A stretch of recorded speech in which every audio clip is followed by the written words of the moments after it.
사도행전 17장.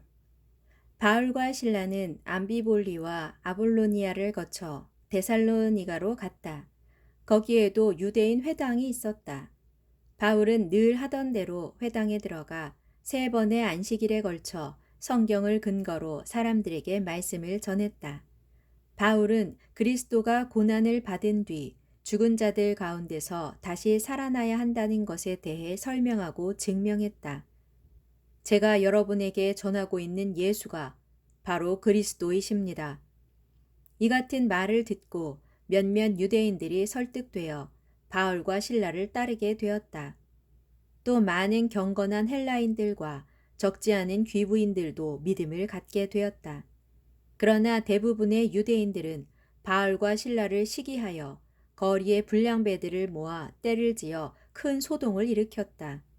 폭도들은 바울과 실라를 찾아 군중 앞으로 끌어내려고 야손의 집으로 몰려갔다. 하지만 거기에서 2사람을 찾아내지 못하자 폭도들은 그 도시의 관리들이 보는 앞에서 야손과 몇몇 다른 신도들을 끌어낸 후 아우성을 쳤다.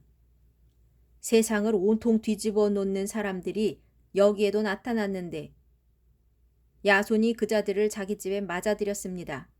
그자들은 로마 황제의 법령을 무시하고 예수라 불리는 다른 왕이 있다고 말하고 다닙니다.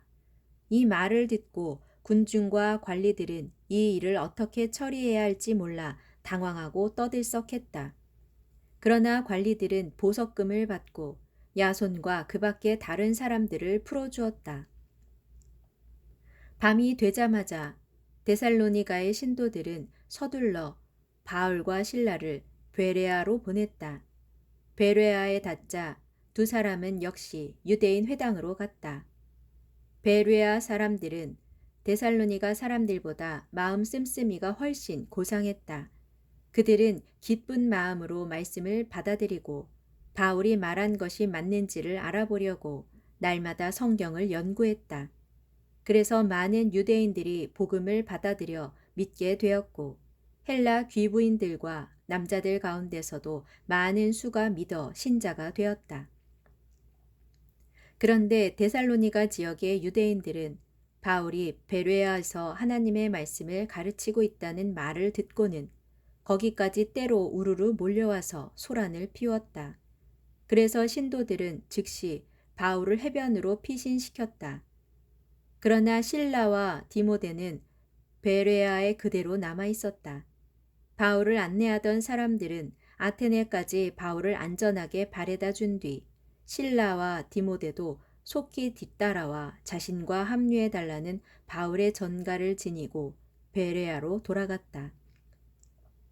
아테네에서 실라와 디모데를 기다리는 동안 바울이 그 도시를 구경하다가 온 사방에 우상이 즐비한 것을 보고는 크게 실망했다.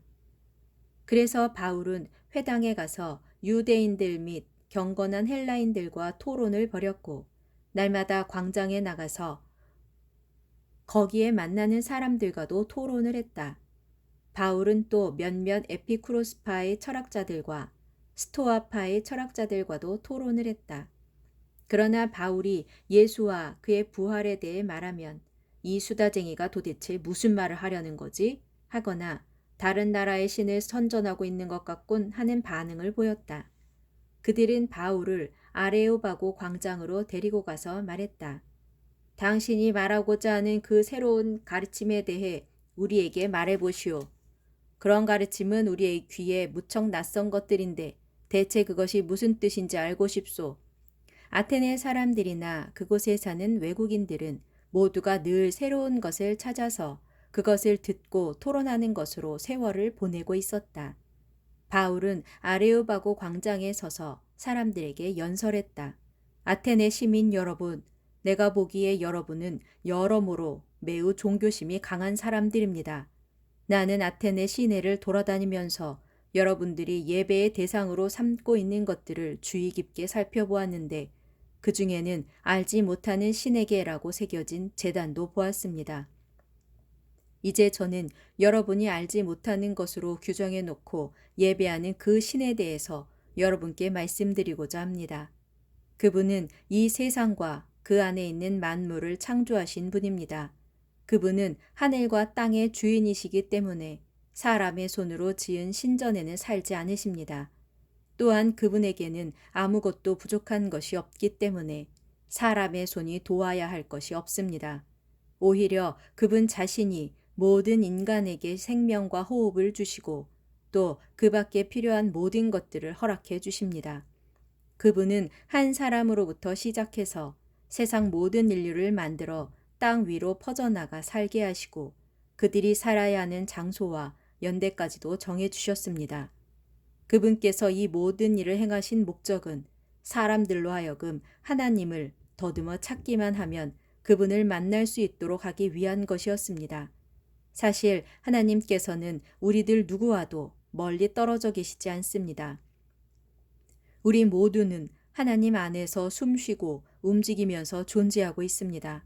이것은 여러분의 시인들 중 어떤 사람들이 우리는 하나님의 자녀들이다 라고 말한 대로입니다. 이와 같이 우리는 하나님의 자녀들이기 때문에 신적인 존재를 금이나 은이나 돌 같은 것으로 사람이 깎아서 만든 어떤 형상이라고 생각해서는 안 됩니다. 지난 날에는 하나님께서 이런 인간의 무지를 그냥 내버려 두셨지만 지금은 누구든지 다 회개하고 하나님께 돌이킬 것을 명령하십니다. 하나님께서는 자신이 세운 한 사람을 통해서 세상을 정의로 심판하실 날을 정해두셨기 때문입니다. 하나님께서는 그분을 죽은 자들 가운데서 다시 살리심으로써 모든 사람들에게 그날에 대한 분명한 증거를 보여주셨습니다. 바울의 말이 죽은 자의 부활에까지 이르자 몇몇 사람들이 말도 안 된다며 비웃기 시작했다. 그러나 그들 가운데 덜어는 그 문제에 관해서는 나중에 더 듣고 싶소 하고 말하는 이들도 있었다. 이렇게 복음을 전한 후 바울은 아레오바고 광장을 떠났다. 복음을 들은 사람들 가운데 몇몇은 바울을 따르면서 믿게 되었다. 그런 사람들 중에 아테네 시의회 의원인 디오누시오라는 사람도 있었다. 또 다마리라는 부인과 그 밖에 몇 사람이 더 있었다.